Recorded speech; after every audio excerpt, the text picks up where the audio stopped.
अयोध्येमधील राम मंदिराचं बांधकाम पूर्ण झालेलं आहे अशी घोषणा ट्रस्टने केलेली आहे। राम मंदिरावर ध्वजस्तंभ आणि कळसही स्थापित करण्यात आलाय।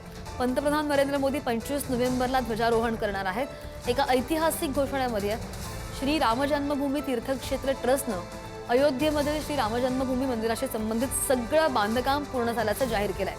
ट्रस्टने सोमवारी अधिकृत पोस्टद्वारे ही माहिती दिलेली आहे आणि यामध्ये मुख्य मंदिर परिसर आणि भगवान शिव, भगवान गणेश, भगवान हनुमान, सूर्यदेव, देवी भगवती, देवी अन्नपूर्णा यांना समर्पित 6 उपमंदिरं तसंच शेषावतार मंदिराचं बांधकाम पूर्ण झाल्याची पुष्टी केली आहे। ट्रस्टने एक पोस्ट केलेली आहे आणि त्यांनी पोस्टमध्ये काय म्हटलेलं आहे तर आम्ही सर्व रामभक्तांना अत्यंत आनंदाने सूचित करत आहोत की मंदिराच्या बांधकामाशी संबंधित सगळी कामं पूर्ण झाली आहेत।